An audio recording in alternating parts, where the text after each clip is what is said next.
મેં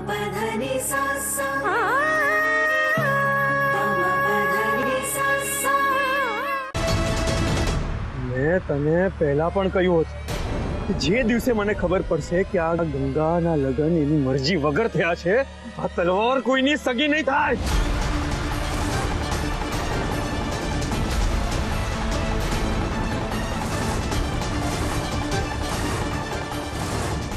બસ કરો આ બધું. મોટી અહીંયા આવ. માસી તમે વચ્ચે ના આવો.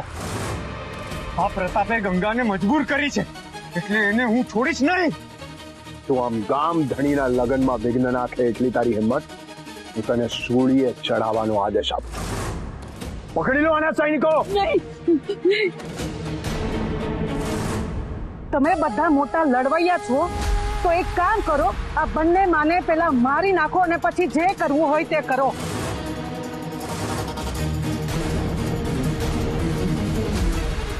કહળ બેટા, ક્રોધ અને ઉતાવળમાં જે નિર્ણયો લીધા હોય ને એ આખી જિંદગી પછતાવા સિવાય કઈ બીજું આપતા નથી.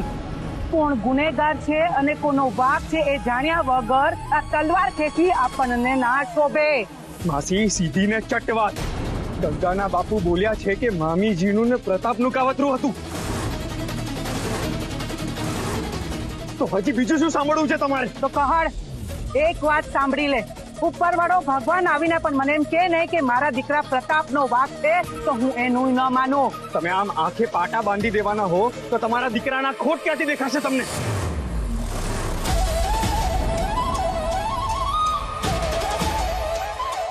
માં તરીકે મારા દીકરામાં ખોટ ન દેખાય એ વાત સાચી, પણ ગામના બા તરીકે જ્યારે ન્યાય કરવાનો વારો આવે ને ત્યારે હું મારા દીકરાને પણ સજા આપી શકું છું.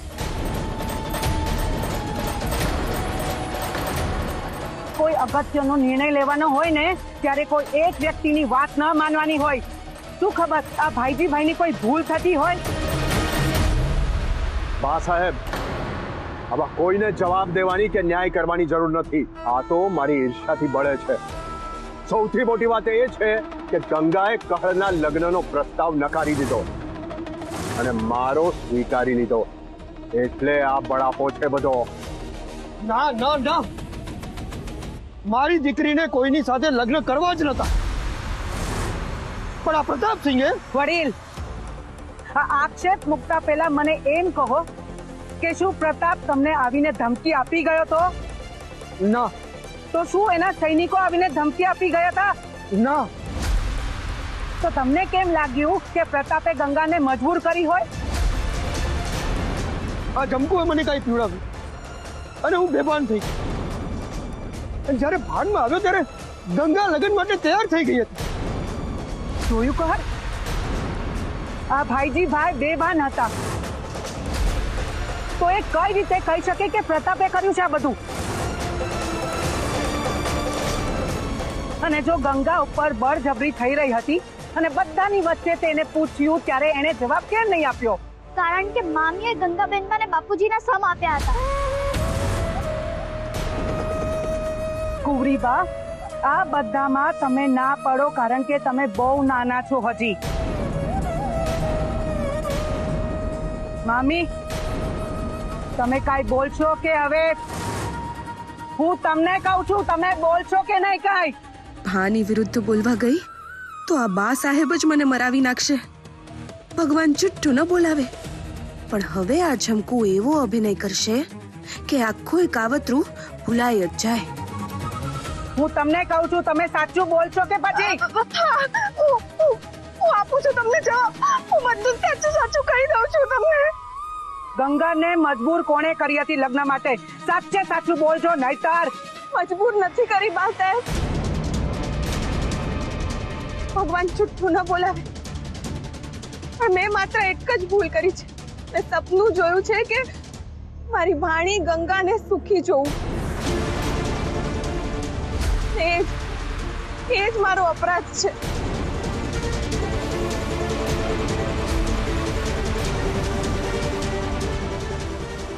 બા સાહેબ, અમે બહુ ગરીબ છીએ અને મારું માંડ પૂરું થાય ત્યાં તો અમારું પેટ કાપીને આ ગંગા, એના બાપુ અને અધૂરામાં પૂરી આ પાનથી આ હંધાઈનું પેટ હું ભરું છું.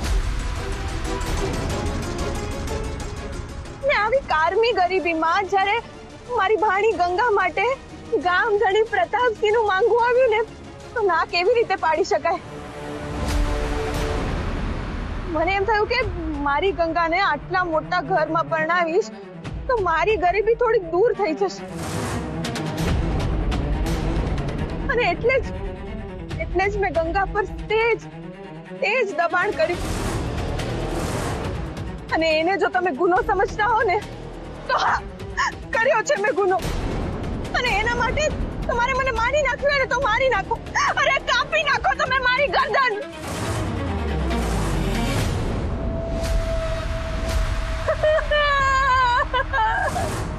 તો શું પ્રતાપે તમારા ઉપર દબાણ કર્યું હતું કે આ લગ્ન કરાવી આપો? ના બા સાહેબ, ભા તો બિચારા આ ગરીબની દીકરી સાથે લગ્ન કરવા માટે તૈયાર થઈ ગયા છે. બાકી ભા પાસે ક્યાં અછત છે કે એમને લગ્ન માટે કન્યાઓ ન મળે? અને ભાને કાઈ પણ કહેતા પહેલા છે ને, તમે મને મારી નાખો. લો, મારી નાખો, ગરદન કાપી નાખો મારી.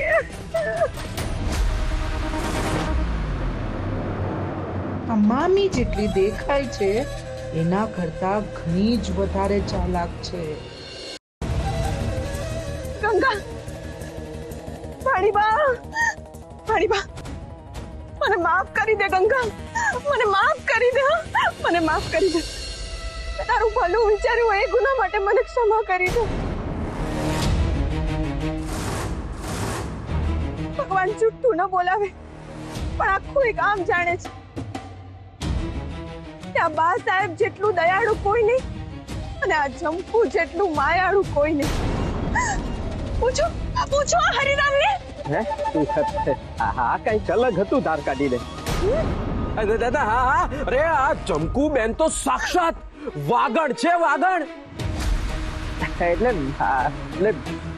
વાઘ ઉપર બેસેલા માતાજી છે. જય માતાજી. બસ તો અહીંયા અમને બધાને બધી ખબર પડી ગઈ છે, વાત કોઈનો નથી. તો હવે આગળ શું કરવાનું છે કહર? કરવાનું શું હવે? હવે થશે આ પ્રતાપસિંહના લગ્ન ગંગા સાથે.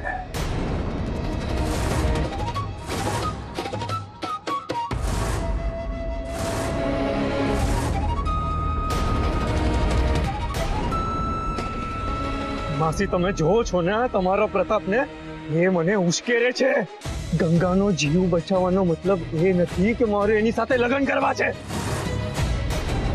તમે જોવો છો ને માસી, હજી તમારે વચ્ચે આવું છે.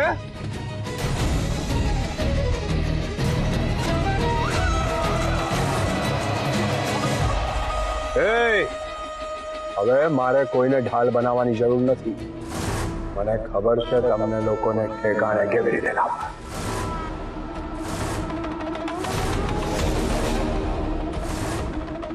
અને વાત આવી ગઈ છે હવે આબરૂની, તો આ લગન ફોક થાય તો ગામમાં અમારી આબરૂ શું રહે? પણ એને માટે મારી દીકરીનું જીવન બગાડવાનું? હા ભાણુબા, જમકુબેન હમણાં જ બોલ્યા ને કે તમારે લગ્ન માટે કન્યાઓની ક્યાં અછત છે? ગામમાં તો ઘણા ઠેકાણા છે. ના. હવે તો બળજબરીથી કે પછી ગંગાની ઈચ્છાથી લગન થશે તો ગંગાના પ્રતાપસિંહ ગોહિલ સાથે જ.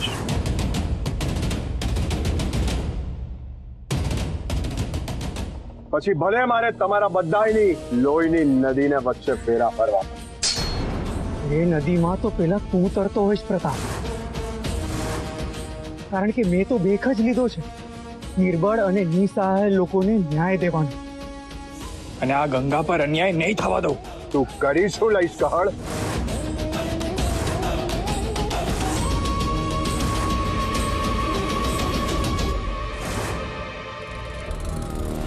સીધી લડાઈ કરીશ તો અહીં ઘણા નિર્દોષ લોકો છે, બા અને બાપુજી પણ છે. પણ જો આ લડાઈ માત્ર મારા અને પ્રતાપ વચ્ચેની રહે તો આ લોકોને કાંઈ નહીં થાય. પ્રતાપના અહંકારને ઠેસ પહોંચાડું તો એ બાકી બધું ભૂલીને મારા ઉપર જ હુમલો કરશે. એ ડરી ગયો કે કહે? ના, હું તને પડકાર આપું છું કે તારું આ મુહૂર્ત પતે એ પહેલા જો તું ગંગા સાથે લગ્ન કરી લે તો હું તારા રસ્તામાં ક્યારેય નહીં આવું. પણ જો તું એ ના કરી શક્યો તો તું ગંગાનું નામ પણ નહીં લે.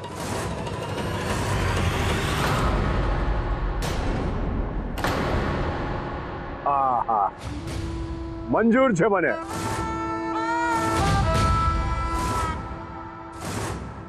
કારણ કે તારાથી કાંઈ થવાનું જ નહીં. બસ તો પછી હવેથી મારી તમામ શક્તિ આ કાળ પતે ત્યાં લગી તારા લગ્ન રોકવામાં હશે.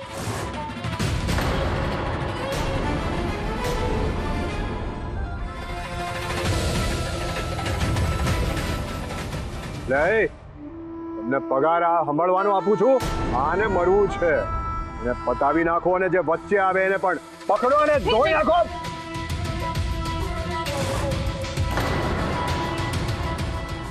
પંડિતજી ઉભા છો શું? ફટાફટ ફેરા ફરાવો. બને એટલું જલ્દી લગ્નની વિધિ ચાલુ કરો. તમારું ઘર સોનેથી ભરી દઈશ. મંત્રોચ્ચાર કરો.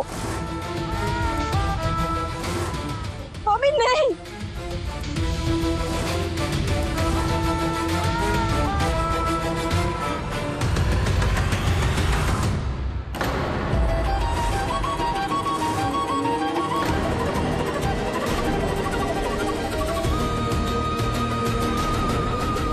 હવે હું જોઉં છું આ લગન કેવી રીતે થાય છે તે. ગરબા તમારા હાથમાં તલવાર?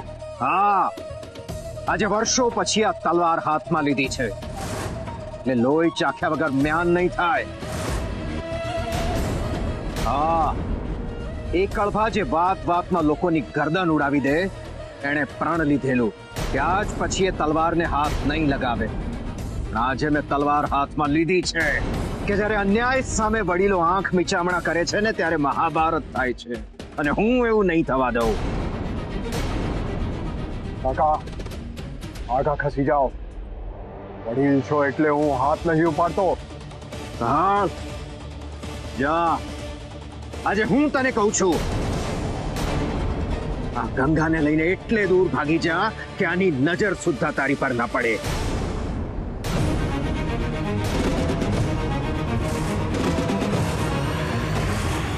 પણ બાપુ, બેટા, આપણા પડવાઓએ તો ગાયોના રક્ષણ માટે માથા ઉતારીને આપી દીધા છે. ત્યારે આજે તો સ્ત્રીના સન્માનની વાત છે.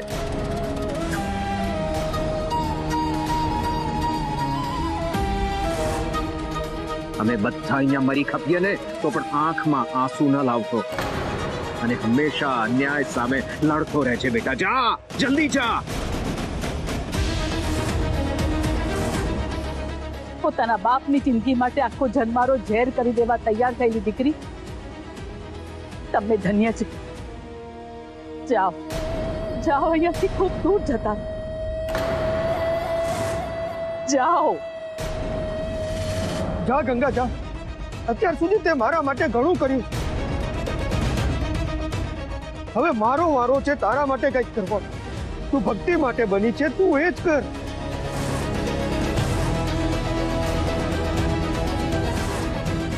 જા જા ગંગા જા.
સૈનિકો આવતા નથી.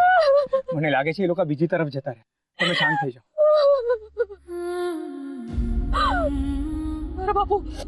મારા બાપુ નહીં પ્રતાપસિંહ કઈ કરશે તો એ કઈ કરી નાખ. કાંઈ નહીં કરે. મારા બાપુ જીવે છે ત્યાં સુધી એ કોઈને ઊની આંચ પણ નહીં આવવા દે. તમે શાંત થઈ જાઓ. તમે શાંત થઈ જાઓ. મને ક્ષમા કરો, મને ક્ષમા કરો.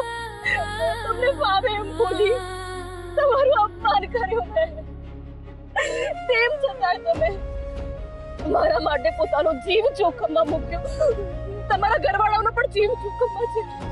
મારા કારણે બધા તકલીફમાં છે. હું શું કરું? હવે શું કરું? પેલો પ્રતાપસિંહ તમે શાંત. કરી નાખશે મારા કારણે. મારા કારણે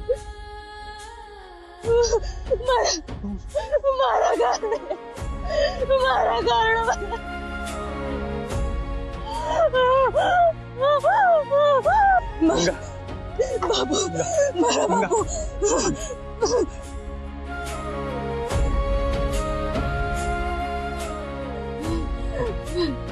પાણી પીઓ.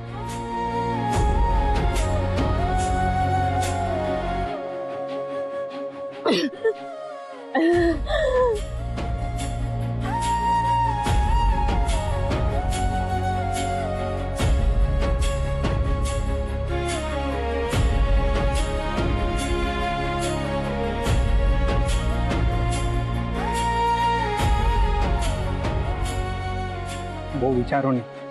હું આ જે કરું છું તમારા માટે જ કરું છું. તમે જાણો છો ને મને આ બધું આવડતું નથી. તમે જ કહેતા હતા ને કે મને તો ખાલી તલવાર ચલાવતા જ આવડે છે. વધારે રડાવી છે. ના ના ના, જોયું ત્યારે શું બોલવું એ પણ મને નથી આવડતું. પણ તમને ક્યારે શું કરવું જોઈએ એ બરાબર આવડે છે. તમે મને અહીં બચાવીને લાવ્યા ત્યારે જ મેં જોઈ લીધું. હું તમને શું બચાવું? મારું આ જીવન તો તમે જ મને આપ્યું છે ગંગા. તમારી ભક્તિ અને ભજનના કારણે જ આજે હું જીવતો છું.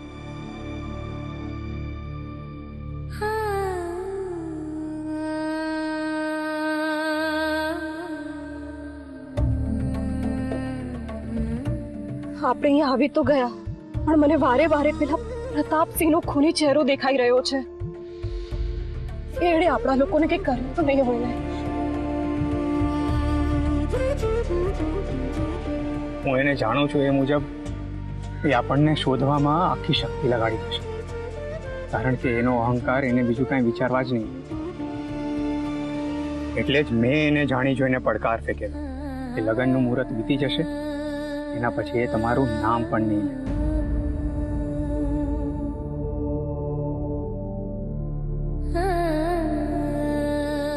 વચન આપીને ફરી જતા એને એક ક્ષણે નહીં લાગે. એ તો છે જ દગાખોર. પણ ગંગા આજે તમે મને વચન આપો કે જ્યાં સુધી હું તમારી સાથે છું તમે મારા પર વિશ્વાસ રાખશો.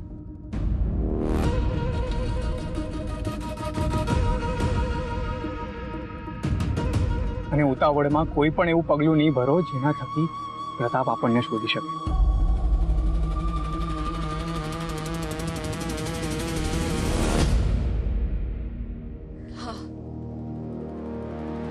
આ મારું વચન છે.